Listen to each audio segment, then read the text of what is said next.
what are you about to do? You're about to do something pretty fantastic. Tell me a little bit about that. I started flying when I was 54, and with the dream that I'd be able to go from San Francisco to Phoenix. And now I fast forward to 2019, and I'm about to go around the world.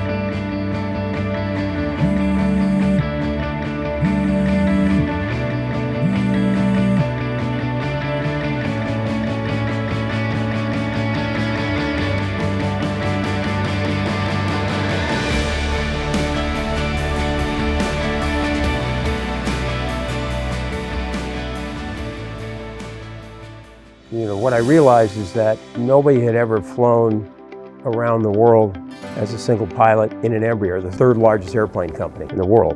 I've been in business for 50 years, and when I checked, there's a database that's called Earth Rounders, and it actually records everybody who's ever done a trip circumnavigating the globe. So when I took a look at it and saw that nobody had ever done it, I wondered why. We live by the motto, never surrender, always keep fighting. And so at my age, 66 years old, and say, not a question of why, but why not?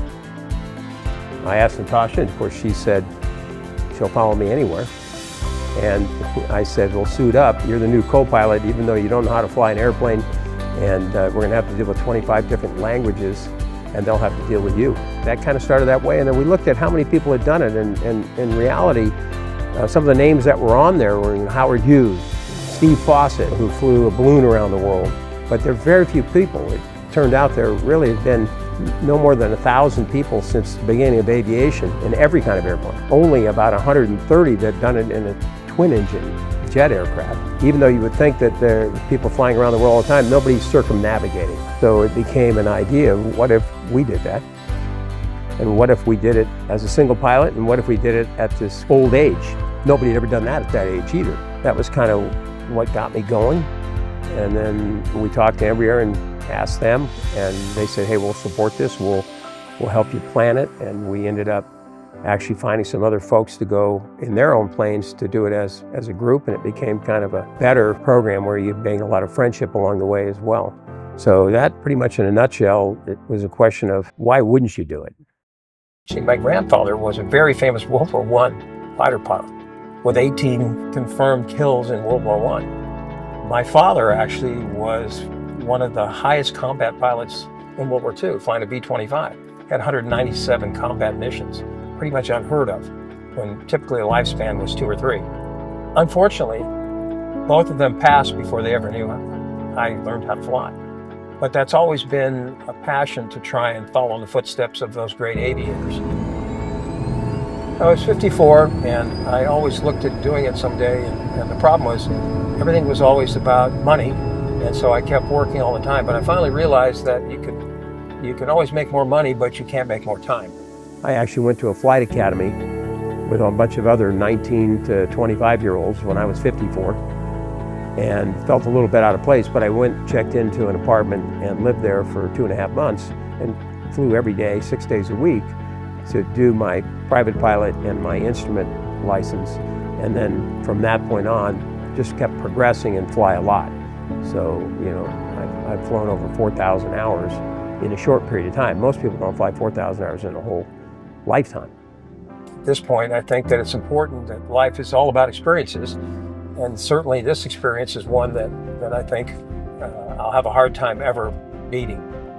And we'll be leaving from Jackson Hole, Wyoming, and we'll be going up through Canada, then Greenland, Iceland, over to Ireland, down to Paris, on down to Sicily, then to Greece, Malta, and then over to Jordan, and then from Jordan down to India, and then India down to Southeast Asia for quite a bit of the trip, including Laos, Cambodia, Singapore, then on to Bali, and finally head up north through Vietnam and go to China, Taiwan, Japan, and last but not least, Russia. As long as we can get out of there, we'll be headed back over to Anchorage, back into the US, and we'll have traveled almost 25,000 miles. We departed from the Embraer Service Center in Mesa, Arizona. And then we looked at each other and we said, all right, the journey begins.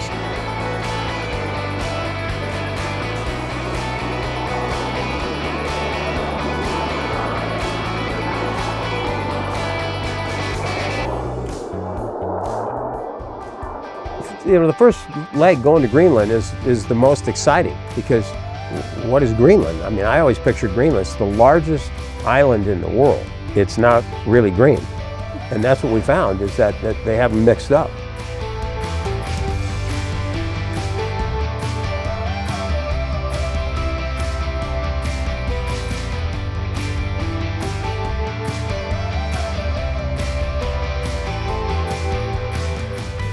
So we went from Greenland to Iceland, and then we saw that Iceland really didn't have ice, but it was really green. It was a magnificent country.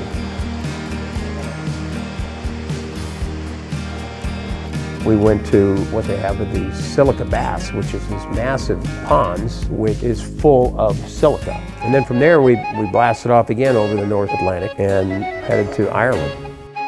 It was the most amazing place. This is a castle from the 16th century that made into a hotel, and that most magnificent grounds, beautifully landscaped. It was really kind of nice after kind of the first sophisticated stop of, wow, this is incredible.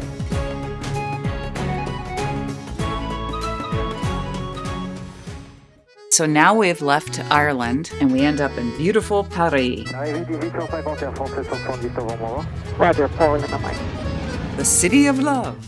We had a wonderful time there. The people were lovely, and of course, the wine was magnificent.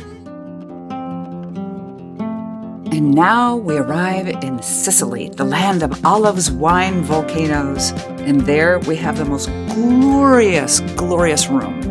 We have a balcony overlooking the Mediterranean waters, and we actually ended up going to a beautiful winery, the Gambino Winery, up in the hills. We leave beautiful Italy, and we head into fabulous Malta. Going to a country that I had never had much knowledge about at all, which was Malta. It was beautiful, small, basically a rock, with a gorgeous harbor. It was an interesting stop, and I learned something I didn't really, I had no real knowledge about it. And we spent a lot of time exploring the harbor, going around on a small boat, going to see different things, and a guy actually talking about the history of Malta. And from Malta, we go to the beautiful land of islands, Greece. We land in Athens, where they have the incredible Acropolis, and extraordinary structures that were built many millennia ago and still holding up quite well. Now, the parking was a little challenging. You have to pick up your little vehicle and move it about by hand. And from Greece, we journey on, flying across the Mediterranean Sea into Jordan. And now things change. Now you're going to places that a lot of people don't go to. And so we suited up. We're in the full crew uniforms. Now this is the first country that we're like, this is not a normal tourist stop. We get to the hotel, and they got the gates, and there's guys there, and they've got all the mirrors and everything, and they're going underneath the car looking for the bombs. And I'm looking, going like, I don't think that's a good sign. And Natasha says, it's like being in Arizona, but there's this big body of water right there. The buildings and everything everything's aren't looking kind of like Paris right now,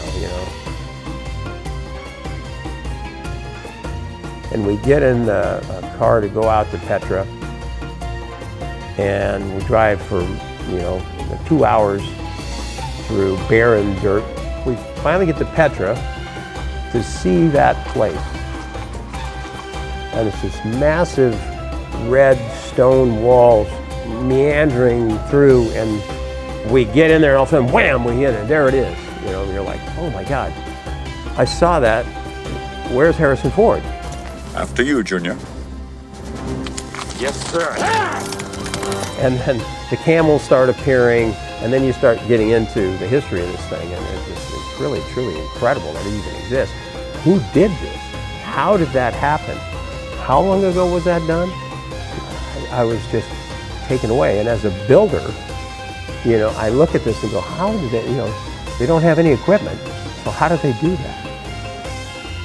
I was happy to really leave Jordan, and we had some fun there. And so then from Jordan, we took off to where?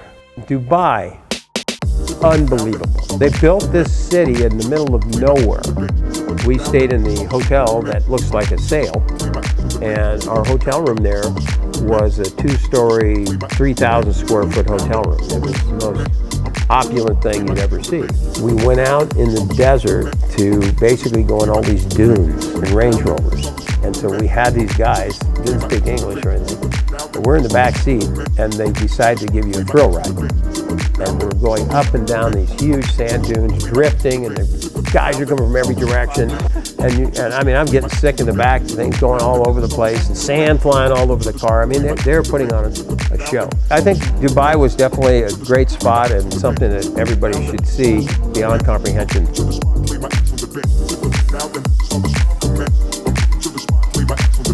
And the light shows and the fountain shows at nighttime make the Bellagio look like something weak.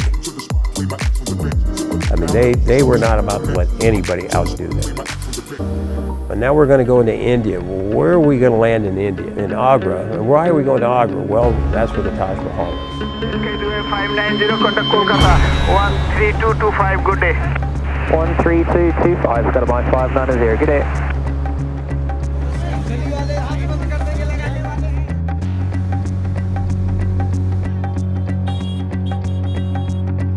This is a place I better not eat anything either, because it's just saying anything's wrong with Indian food, but this is the real McCoy. But for me, I'm just a wimp when it comes to hot, spicy food. The big moment's coming. Tomorrow morning, we're going to go to the Taj Mahal. Now, as a builder again, I got to see this place. So at 4 in the morning, we're headed over to see this thing, before sunrise. Then you get in there, and the oh my God moments were like unlimited, because there's no way possible we could reproduce it today. Our call sign became the Sweatheads. Now we know we don't have any air conditioning. And so we made the decision, well, okay, it's going to be warm. We didn't have any idea how warm it was going to get. Every flight from here on out, we basically had to wrap ourselves in towels with headbands that were in ice cold water wrapped around us, because you would taxi it inside the plane as 120, 130 degrees. And so we tried like crazy all different ideas, and at the end of the day, the best thing was an ice chest that we carried with rolled up cold towels, and we'd just be putting them on. And I would have to have her wipe my hands off before I took off, because I'm completely drenched. It was a great way to lose weight. And leaving amazing India, we head 3.5 hours and fly into Thailand. I would rate Thailand as one of the all-time highlights of the trip. We got to hang out with tigers, elephants, water buffalo, and everything in between. And they didn't understand when I said, what's your limit of liability on insurance? They had no clue what I was talking about. And I think they finally figured out that you don't file a claim if you've been eaten. I would say that was one of the highlights of our adventures with animals. Actually, some of our best experiences took there. Our best experiences that we had were there. And as we leave peaceful Thailand, we head to equally serene Laos, the land of monks and the best dancing in the world.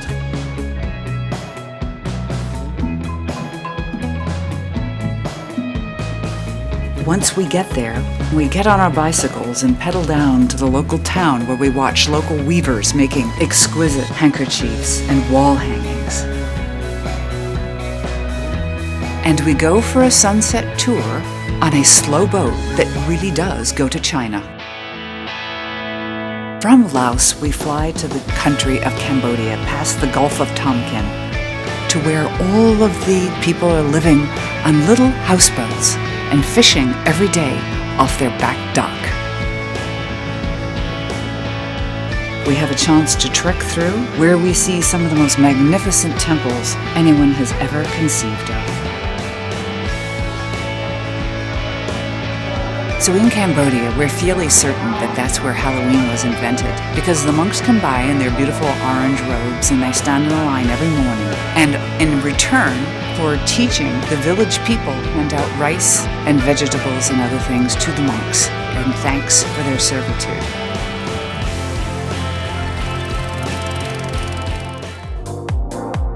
And then we fly into spectacular Singapore.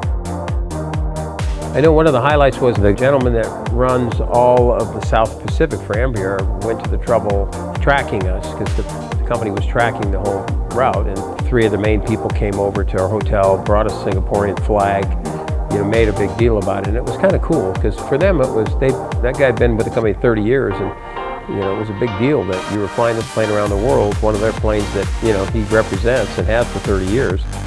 But I rate Singapore as one of the top cities in the world for no crime, clean. It was amazing. All in all, a great city, very upbeat, very savvy. I think Singapore, again, was another one of what I'd say our favorites.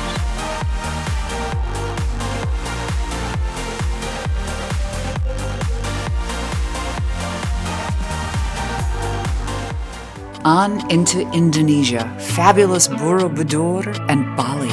It was a nice change of pace because we were on the water and there was a lot of tourism, a lot of hotels. Mainly more of an eating experience again.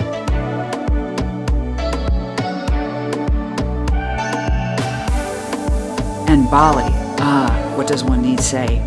Perfectly crystal blue water, charming, charming children, handing you flowers everywhere you walk.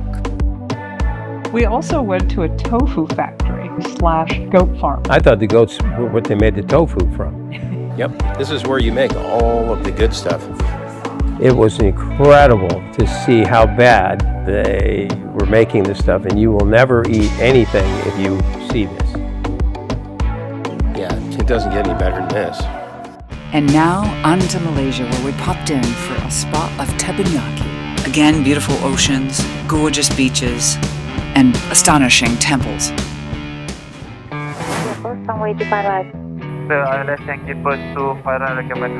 Good morning, Vietnam. In Vietnam, we were taught to cook with lime juice, coconut milk, and make your very own ceviche. Due to a cyclone, we fly down instead from Cam Ranh to Saigon, Ho Chi Minh City. We went off into Saigon, and it was pretty touching, actually, because we saw things that, as a young teenager, the last helicopter out of Saigon on the top of the CIA building taking off. Well, I'm staring, and that's the building. Saigon was definitely a place where you got the true impact of what happened in what they call the American War. It's not called the Vietnam War over there. And they have the American War Museum. So that was a really exciting country, very fast-paced, great food, people were great, very informative as far as history. You got to see it from a different perspective than what we see it. And so I think that was another highlight country that I would say rated, right at the top. We leave Vietnam, now we're off to China, Macau, China. Macau is basically Las Vegas in China. Here were these high-rise casinos, incredible construction going on. The Bellagio's there, MGM's there, all the casinos are just the same casinos.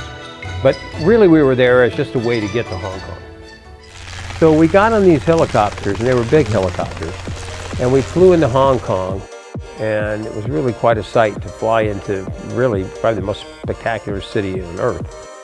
So we landed there, and I'd been to Hong Kong before, and it was similar, although this time, aside from all the Chinese stuff that we saw there and did, we ended up getting a chance to participate in the protests that are going on in Hong Kong. So we look out our window, and she says, "Hey, come take a look at this." I go out and look out the window, and here's thousands and thousands of people gathering. Crowds are converging, and their target today is not a political target. Their target is shoppers, people coming here from mainland China. So I know if I'm going to go into a protest, I'm going to call my buddy who was the NHL hockey enforcer, dialed his room and said, "Hey, man, suit up. We're going in." So I'm here with Ben Wilson, and we have discovered we are natural protesters. What do you say? Well, I'd hate to call ourselves professional, but the fact is they did fly us in here, and we are damn good at it. Yeah. We're all emotion, we're all heart. We don't worry about the cause, that's overrated, but we're all heart. We're fighting, and we're fighting. Actually, we're mercenary protesters, so we go where there's action. The definition of professional. And the most incredible experience to be the only Caucasians in tens of thousands of Hong Kong Chinese protesters. We ended up participating. They gave us the signs. We started chanting with them, and they're marching and they're high-fiving us. It was just incredible. These people would stop and start talking to us because they want that American way. They want to be like us. Yeah, they try to amend the law, and then anyone in Hong Kong, elsewhere in the world, if you It was the most exciting part of this whole trip. So we fly into Taiwan. It's a little island, very modern, very sophisticated, very industrial. It was like being in the U.S. And we went to a very interesting market there. A lot of these countries have these open air markets and stuff, and it was pretty wild, spectacular stuff.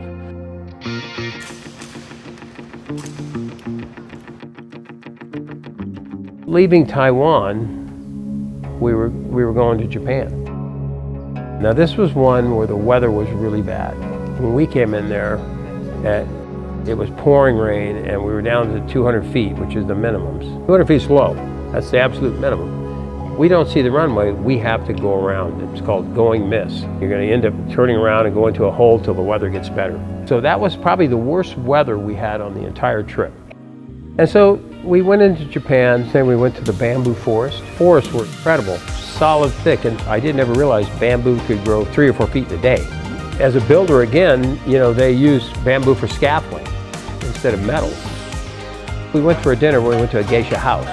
We got to participate in an actual geisha house dinner, and then they had a geisha girl drinking game, of which we participated in that. It was pretty wild. So we ended up taking the bullet train. Totally unexpected, not in any of our plans, but we're going to Hiroshima. Hiroshima is probably the most moving thing of all of the trip as far as seeing things that are incredible. We got to Hiroshima and there was one building they've left remaining. It was all that was left was the partial building that had survived a nuclear blast.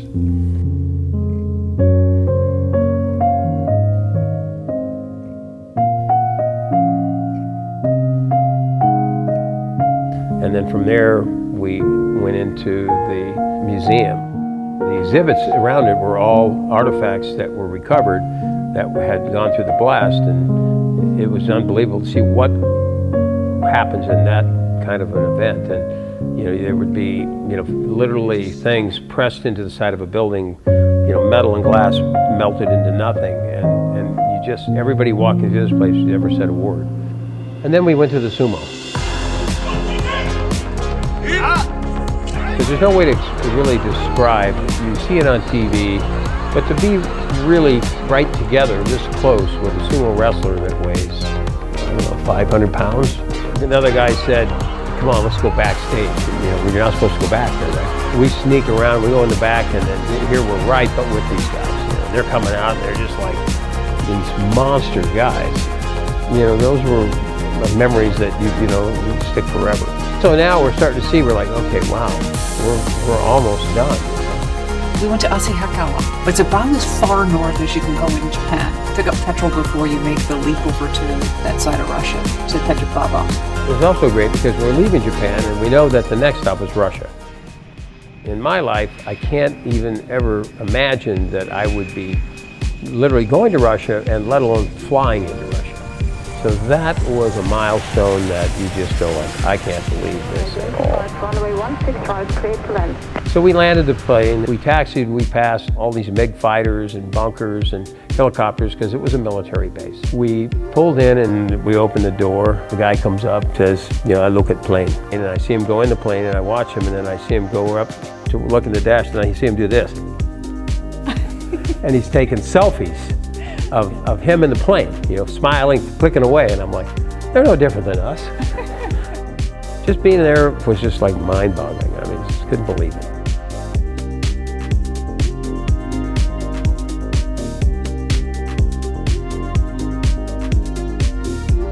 It's spectacular scenery. 5 active volcanoes, all snow-capped mountains, all green, lush, prettier than anything we have here. It matches anything. Even being from Wyoming and Colorado, seeing what we have here, it was spectacular.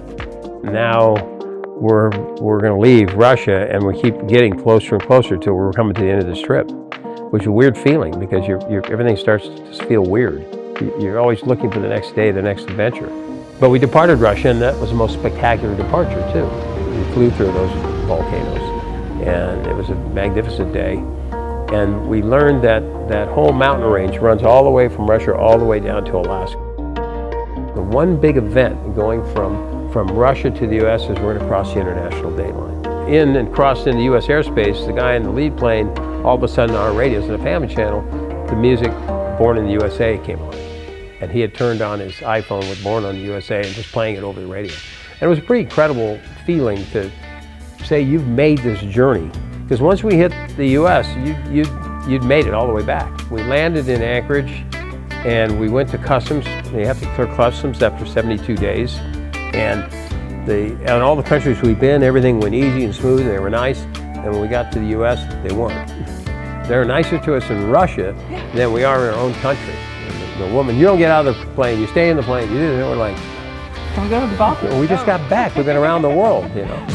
After flying 24,000 miles, we got into another plane. Chartered a float plane and flew all over the glaciers in Alaska. We had a ball and we flew around for an hour and a half, 2 hours, and went down all the glaciers, and it was spectacular.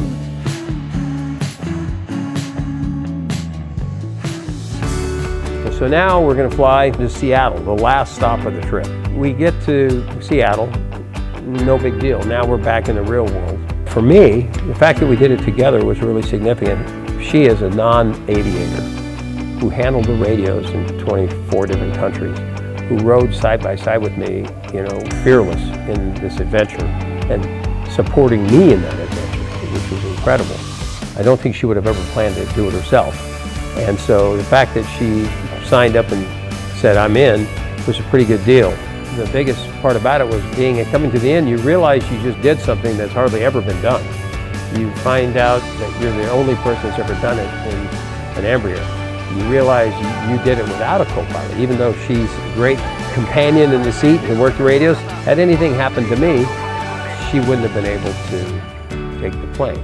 And that's pretty much saying for her, wow, I guess this guy's not going to drop dead on me, because that's the risk you're taking. But you realize you've accomplished this, you realize you did it, you realize you did it as the oldest guy too, and so you kind of their takeaway from it is, wow, I'm alive, meaning I feel alive. All journeys start with a small step, and they can turn into a big journey. And that's what that trip had been, a lot of series of small steps, but now we were at the end, and yet we wanted the journey to keep going. It's not about things, it's about the experience. Greatest plane, great hotel, great food, everything else, but it's really about the experience. You can never take those away now. They're engraved of what you did, and the only thing you say to yourself is like, let's go again. Adventure's calling. It's calling me now. My cell phone rings and it says Adventure's calling, and I'm going to continue to do this as long as I can. I don't intend to stop until they tell me you can't do it anymore.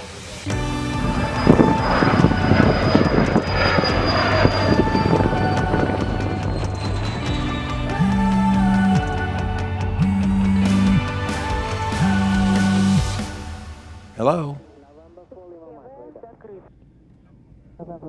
Stand by while we pick up data. November 4 Lima Mike, acknowledge that piece information Lima on board. We have Lima, 4 Lima Mike. November 4 Lima Mike, via star Mike Kilo 5 Papa, descend to Papa Papa 010, high 7,000 feet.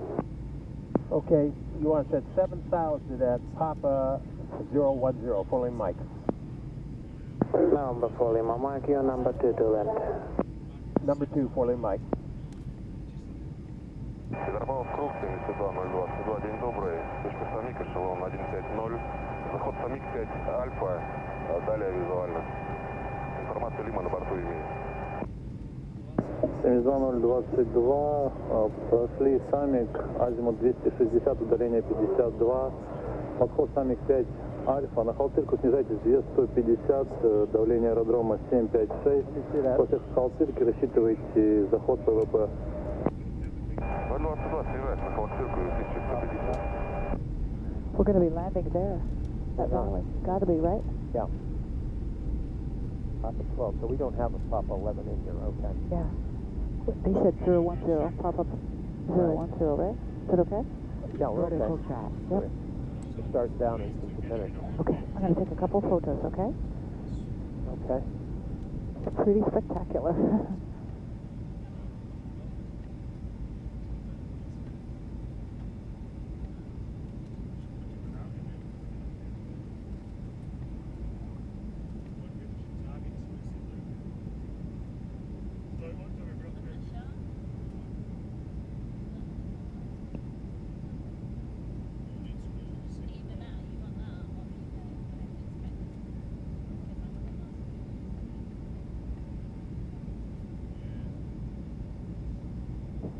Okay, I got a few snaps.